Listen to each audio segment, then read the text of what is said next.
Light on ಮಾಡೋಕ್ಕಾಗತ್ತೆ ಇಲ್ಲಿ ಈಸಿನ audience light audience light ನಮಗೆ back benchers ಕಾಣಿಸ್ಬೇಕಪ್ಪ ಅಲ್ಲಿ.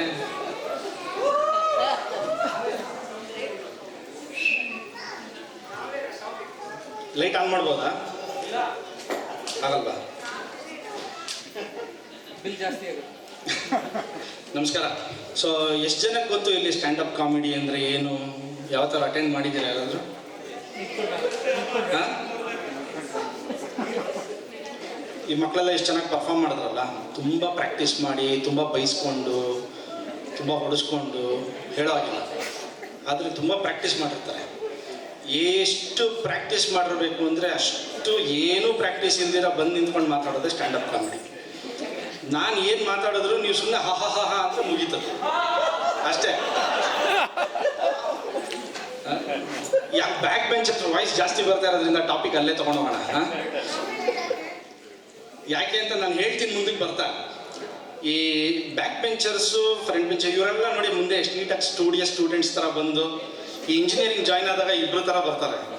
ಒಬ್ಬರು ಏನು ಮಾಡಬೇಕು ಅಂತಿದೆಯಾ ಅಂದರೆ, front bencher sir engineering complete ಮಾಡಬೇಕು ಅಂತಿದ್ದೀನಿ, ಈ ಕಂಪ್ನಿಲಿ ಕೆಲಸ ಬೇಕು, ಇಷ್ಟು ಪ್ಯಾಕೇಜ್ ಬೇಕು, ಫುಲ್ ಡಿಟರ್ಮೈಂಡ್. ಏನೂ ಗೊತ್ತಿಲ್ಲದ ಅರಿಯದ ಮಕ್ಕಳು ಬ್ಯಾಕ್ ಬೆಂಚರ್ಸ್. ಅವ್ರಿಗೇನೂ ಗೊತ್ತಿರಲ್ಲ ಪಾಪ. ಅವ್ರು ಬರ್ತಾರೆ, ಇಂಜಿನಿಯರಿಂಗ್ ಸೇರ್ತಾರೆ. ಯಾತಕ್ಕೆ ಸೇರ್ತಾರೆ ಅಂದರೆ ಅವರು ಇಂಜಿನಿಯರಿಂಗ್ ಮಾಡ್ತಾರೆ. ಇಂಜಿನಿಯರಿಂಗ್ ಅಂದರೆ ಏನು ಅಂತ ಗೊತ್ತಾ ಯಾರಿಗಾದ್ರು? ರಿಪೀಟ್ ಅಲ್ಲ, ಅವ್ರನ್ನ ಅವರು ಕಂಡ್ಕೊಳ್ಳೋದು. ಇಂಜಿನಿಯರಿಂಗ್ ಅಂದರೆ ಅವ್ರನ್ನ ನಾನು ಎಲ್ಲಿದ್ದೀನಿ.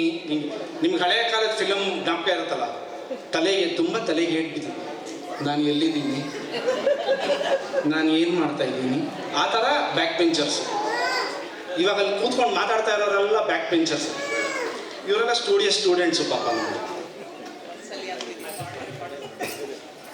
ವಾಯ್ಸ್ ಬರ್ತಾ ಇಲ್ಲ ಬ್ಯಾಕ್ ಬೆಂಚರ್ಸ್ದಲ್ಲಿ.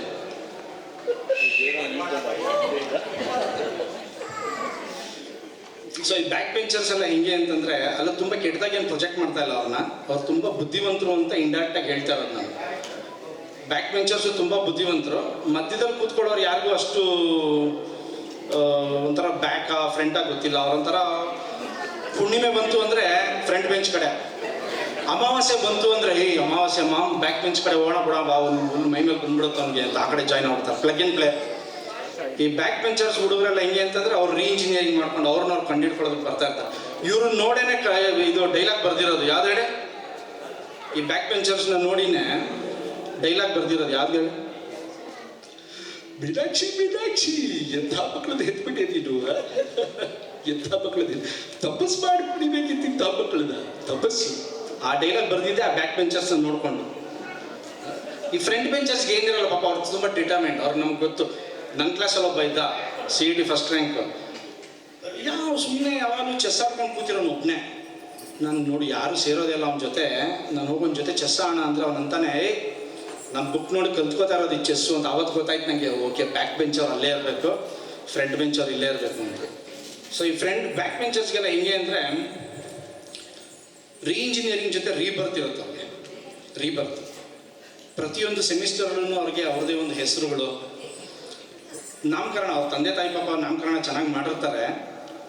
ಆದರೆ ಅವರ ಎವಲ್ಯೂಷನ್ ಇರುತ್ತಲ್ಲ, ಅದ್ರ ಮೇಲೆ ಅವ್ರಿಗೆ ನಾಮಕರಣಗಳು ನಡೀತಾ ಇರುತ್ತೆ. ದರ್ಬೆ, ದ್ರಾಬೆ, ಈ ಥರ ಹೆಸರುಗಳೆಲ್ಲ ಬರ್ತಾ ಇರುತ್ತೆ. ನನ್ನ ಫ್ರೆಂಡ್ ಒಬ್ಬ ಇದ್ದ, ಅವನು ಮಂಜು ಪ್ರಸಾದ್ ಅವನ ಹೆಸರು. ಅವನು ಕಾಶಿನಾಥ್ ತದ್ರೂಪಿ. ಅವ್ನು ಮಾತಾಡಿದ್ರೆ ಕಾಶಿನಾಥ್ ಥರನೇ ಮಾತಾಡೋನು. ನಮಗೆ ನೋಡಿ ಕಾಶಿ ಅಂತ ಹೆಸರಿಟ್ಬಿಟ್ಟಿದ್ವಿ. ಪ್ರಾಬ್ಲಮ್ ಏನು ಅಂದರೆ, ನಾವು ಈ ಅಡ್ಡ ಹೆಸರು ಕರೆಯೋಕ್ಕೆ ಶುರು ಮಾಡಿದ್ಮೇಲೆ ನಿಜವಾದ ಹೆಸರು ಮರ್ತೋಗ್ತೀವಿ. ಅವ್ರ ಮನೆಗೆ ಫೋನ್ ಮಾಡಿದ್ರು ನಮಗೆ 2 ನಿಮಿಷ ಸೈಲೆನ್ಸ್. ಯಾರು ಬೇಕು? ಹೆಸರು ಜ್ಞಾಪಕಕ್ಕೆ ಬರ್ತಾ ಇಲ್ಲ. ಯಾರು ಬೇಕು? ಕೊನೆಗೆ ಅವ್ರ ಅಪ್ಪ ಅಮ್ಮಂಗೂ ಗೊತ್ತಾಗೋಯ್ತು ಇವ್ನಿಗೆ ನಾವು ಕಾಶಿ ಅಂತಲೇ ಕರೆಯೋದು ಅಂತ. ಅವ್ರ ಮನೆಗೆಲ್ಲ ಒಂದ್ಸತಿ ಹೋಗಿದ್ವಿ. ಈ ಹುಡುಗರ ಮನೆಗೆ ಹೋದರೆ ಗೊತ್ತಲ್ಲ, ಅವ್ರಿಗೇನು ಗೊತ್ತಿರಲ್ಲ. Walk on the straight line ಅನ್ನೋ ಒಂದು ಕಾನ್ಸೆಪ್ಟ್ ಇದೆ, ಗೊತ್ತಲ್ಲ, ರಾತ್ರಿ ಹೊತ್ತು. ಆ ಥರ ಮನೆಗೆ ಎಂಟ್ರಿ ಕೊಟ್ಟಮೇಲೆ ಬಾಗಿಲಿಂದ ಸೀದಾ ರೂಮ್ ಒಳಗೆ ಬಂದ್ಬಿಡ್ಬೇಕು ಅಂತ. ಹಿಂಗೆ ರೂಮ್ಗೆ ಹೋಗ್ಬಿಡ್ಬೇಕು. ನನ್ನ ಫ್ರೆಂಡ್ಗೆ ಜ್ಞಾನೋದಯ ಆಯಿತು. ಅಂಕಲ್, ಕಾಶಿ ಕಾಶಿ ಅಂತ ಕರಿತೀವಲ್ಲ, ನಿಮ್ಗೇನು ಬೇಜಾರಿಲ್ಲ? ಪಾಪ ಅವರಪ್ಪ ಏನಂದ್ರು, ಬಿಡಪ್ಪ, ಮಂಜುನಾಥ ಆದ್ರೇನು ಕಾಶಿ ವಿಶ್ವೇಶ್ವರ ಆದ್ರು ನಾವು ಪರವಾಗಿಲ್ಲ. ಅವ್ನು ಸ್ಟ್ರೈಟ್ ಲೈನ್ ಆಮೇಲೆ ನಡ್ಕೊಂಡು ಹೋಗ್ಬಿಟ್ಟು ಅವ್ನು ರೂಮ್ಗೆ ಒಂದು ಪಡಿಗೆ, ಅವನೇನು ಮಾತಾಡಲಿಲ್ಲ. ಈ ಬ್ಯಾಕ್ ಬೆಂಚರು ಫ್ರಂಟ್ ಬೆಂಚರ್ ಆದ್ರೂ ಈ ಬ್ಯಾಕ್ ಬೆಂಚರ್ಸು ಫ್ಲೈಟಲ್ಲಿ ಎಲ್ಲೂ ಓಡಾಡಬಾರ್ದು. ಫ್ಲೈಟಲ್ಲಿ ಏನಕ್ಕೆ ಓಡಾಡಬಾರ್ದು ಅಂದರೆ, ನನ್ನ ಎಕ್ಸ್ಪೀರಿಯನ್ಸು, ಈ ಐಲು ಸೀಟು ಅಂತಿರುತ್ತಲ್ಲ, ಐಲು ಸೀಟು, ಕಾರ್ನರಲ್ಲಿ ಕೂತ್ಕೊಂಡು ಮಜಾ ನೋಡೋದು. ಐದು ಸೀಟಲ್ಲಿ ಕೂತ್ಕೊಂಡಿದ್ದಾಗ ಪಕ್ಕದಲ್ಲಿ ಯಾರಾದರೂ ಅಜ್ಜಿ ಮೊಮ್ಮಗ ಕೂತಿದ್ದೆ ಅಂದರೆ ಸುಮ್ಮನೆ ಎದ್ದೋಗ್ಬಿಟ್ರೆ ಬಿಟ್ಟರು. ಫ್ಲೈಟ್ ಜರ್ನಿ ಶುರುವಾಗಿದೆ, ಏನು ತಿನ್ನಕ್ಕೆ ಬಂದ್ರೂ ಅಜ್ಜಿ ನನ್ನ ತೋರಿಸ್ಬಿಟ್ಟು ಹೇಳ್ತಾ ಇತ್ತು, ತಿನ್ನು, ಇಲ್ಲಾಂದ್ರೆ ಅಂಕಲ್ ತಿನ್ಕೊಂಡ್ಬಿಡ್ತಾರೆ. ನಮ್ಮೂರು ಜನಕ್ಕೆ ಕೊಟ್ಟಿರೋದೇ ತಿನ್ನೋಕ್ಕಾಗ್ತಾ ಇಲ್ಲ ಇಲ್ಲಿ, ಇನ್ನು ಅವ್ರದ್ದು ಯಾಕೆ ಕಿತ್ಕೊಂಡು ತಿನ್ನಲಿ ನಾನು. ನಿದ್ದೆ ಬಂದರೆ ಆ ಮಗು ಅಳ್ತಾ ಇದೆ. ಅಜ್ಜಿ ಎಬ್ಸಿದ್ರು, ಮಗು ABCD ಹೇಳು, ಅಂಕಲ್ಗೆ ABCD ಬರಲ್ಲ ಅಂತ. ನಾನು ಯಾವಾಗ ಹೇಳಿದೆ ABCD ಬರಲ್ಲ ಅಂತ ಅಜ್ಜಿಗೆ? ಈ ಥರ ಹೆವಿ ಟಾರ್ಚರ್ ಕೊಡ್ತಾರೆ. ಆದ್ರೂ ಈ ನೋಡಿ, ಇಲ್ಲೆಲ್ಲ ಖುಷಿ ಆಗೋದೇನು ಅಂದರೆ, ಸಿಂಹಿಣಿಗಳೆಲ್ಲ ಸಪ್ರೇಟಾಗಿ ಕೂತ್ಬಿಟ್ಟಿದ್ದಾರೆ. ಸಿಂಹಗಳೆಲ್ಲ ಸಪ್ರೇಟಾಗಿ ಕೂತಿದ್ದಾರೆ. ಆದರೂ ಇವರು ಸಿಂಹ ಕೂತೇ ಇದ್ದಾರೆ, ಸಿಂಹಿಣಿ ಸೈಲೆಂಟಾಗೇ ಇದ್ದಾರೆ. ಯಾಕೆ ಅಂತಂದರೆ, ರಿಂಗ್ ಮಾಸ್ಟರ್ಗಳು, ಸಿಂಹಿಣಿಗಳಿರ್ತಾರಲ್ಲ ರಿಂಗ್ ಮಾಸ್ಟರ್, ಈ ಪಕ್ಕ ಕೂತ್ಕೊಳ್ಳೋದ್ರಲ್ಲೇ ಇಷ್ಟು ಕಾಮಿಡಿ ಇದೆ ಅಂದರೆ, ಈ ಅಮೇರಿಕಲ್ಲಿ ಫ್ಲೈಟಲ್ಲಿ ಹೋಗ್ಬೇಕಾದ್ರೆ ಸೀಟ್ ಬೇರೆ ಬೇರೆ ಕೊಡ್ತಾರೆ. ಗಂಡ ಹೆಂಡತಿ ನೆಮ್ಮದಿಯಾಗಿ ದೂರ ಕೂತ್ಕೊಳ್ರಿ, ನಿಮ್ಗೆ ಯಾಕೆ ಬೇಕು ಪಕ್ಕ ಇದ್ದಿದ್ದು ಅನುಭವಿಸಿದ್ದೇ ಇರುತ್ತೆ ಅಂತ. ಆದರೆ ನಮ್ಮ ಕನ್ನಡ ಕೂಟದಲ್ಲಿ ಒಂದಷ್ಟು ಜನ ಇದ್ದಾರೆ, ನಮ್ಮ ಹಳೆ ಪ್ರೆಸಿಡೆಂಟು ಸೇರಿ, ಆ ಕಡೆ ನೋಡಬಾರ್ದು, ಅವರು ಫುಲ್ ಫ್ಯಾಮಿಲಿಗೆ ಬುಕ್ ಮಾಡಿರ್ತಾರೋ, ಏನಾದರೂ ಆಗಲಿ ನನ್ನ ಫ್ಯಾಮಿಲಿ ಜೊತೆನೇ ಕೂತ್ಕೊಳ್ಳೋದು. ಸರಿ, ನನ್ನ ಪಕ್ಕನೂ ಒಬ್ಬ ಬಂದಾಗ ಕೂತ್ಕೊಂಡ, ಮೋಸ್ಟ್ಲಿ ತೆಲುಗು ಅನ್ಸುತ್ತೆ. ಆ ಪ್ರಜೆ ಫ್ಲೈಟ್ ಹತ್ತದಾಗಿಂದಾನು ಮಿಸ್ ಯು, ಕೂತಿದ್ಯಾ, AC ಬರ್ತಾ ಇದೆಯಾ ಅಂತ. ನಾನು ಮಗುಗಿಗೂ ಏನಾದ್ರು ಕೂತಿದ್ದೇನಪ್ಪ ಹಿಂದೆ ಅಂತಂದ್ರೆ, ಇಲ್ಲೆಲ್ಲ ಹೆಂಡತಿ ಕೂತ್ಬಿಟ್ಟಿದ್ದಾಳೆ. ಬಟ್ ಆರಾಮ ಮಲ್ಕ, ಮತ್ತೆ ಇನ್ಯಾತಕ್ಕೆ ತಲೆ ಕೆಡಿಸ್ಕೊಂಡಿದ್ಯಾ, ಈಗ ಬದುಕತ್ತಾರವ್ರು ಅಂತಂದರೆ, ಇಲ್ಲ ಆರಾಮಾಗಿದೆಯಾ, ಎದ್ದೆದ್ದು ನೋಡ್ತಾ ಇರ್ತಾನೆ ಅವಾಗ. ನನಗೆ ಎಷ್ಟು ಅಂತ ನೋಡಲಿ, ನನ್ನ ಕೊನೆಗೆ ಯಾರಪ್ಪ ಇದು ಅಂತ ನೋಡಿದೆ, ಹೆಂಡತಿನ ತಲೆ ಮೇಲೆ ಕೈ ಇಟ್ಕೊಂಡು ಕೂತ್ಕೊಂಡ್ಬಿಟ್ಟಿತ್ತು. ಹಿಂಗೆ ಯಾವ ಗುರು ಹಿಂಗೆ ಗಂಡ ನೆಮ್ಮದಿಯಾಗಿ ಕೂತ್ಕೊಳ್ಳೋದು ಬಿಡಲ್ಲ ಇದೆ ಅಂತ. ಟೈಮ್ ಆಯ್ತಾ, ಇನ್ನೂ ಇದೆಯಾ ನಮಗೆ?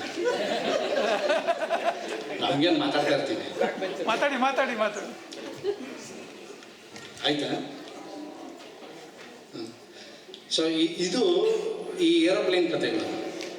ಈ ಬೆಸ್ಟ್ ಕಾಮಿಡಿ ಯಾವಾಗ ಬರುತ್ತೆ ಅಂತಂದರೆ, ನಾವು ನಮ್ಮ ನಿಜವಾದ ಜೀವನದಲ್ಲಿ ಏನು ನಡೆಯುತ್ತಲ್ಲ ಅದನ್ನು ಆಚೆ ತೊಗೊಂಡು ಬಂದ. ಈ ಕನ್ನಡ ಕೂಟದಲ್ಲೇ ನೋಡಿ ನನ್ನನ್ನೇ ಫುಡ್ ಡಿಪಾರ್ಟ್ಮೆಂಟ್ಗೆ ಹಾಕ್ಬಿಟ್ಟಿದ್ದಾರೆ. ಯಾತಕ್ಕೆ ಫುಡ್ ಡಿಪಾರ್ಟ್ಮೆಂಟ್ಗೆ ಹಾಕಿದ್ದಾರೆ ಅಂದರೆ, ಚೆನ್ನಾಗಿ ತಿಂದು ನೋಡ್ತೀನಿ ಅಂತ. ನಮ್ಮ ಪ್ರೆಸಿಡೆಂಟ್ ಸಾಹೇಬರು ಭಾರಿ ಬುದ್ಧಿವಂತರು, ಅವ್ರಿಗೆ ಗೊತ್ತು ಯಾರ್ಯಾರಿಗೆ ಏನೇನು ಟಾಸ್ಕ್ ಕೊಡಬೇಕು, ಹಿಂಗೆ ಕೊಡಬೇಕು ಅಂತ. ಸೊ ಈಗ ಪಾನಿಪುರಿ ಮಾಡೋ ಟೈಮ್ ಆಯಿತು ನನಗೆ, ಹಾಗಾಗಿ ನಾನು ಹೋಗಬೇಕು. ನಾನು ನಿಲ್ಲಿಸ್ತೀನಿ ನನ್ನ ಮಾತು. Thank you.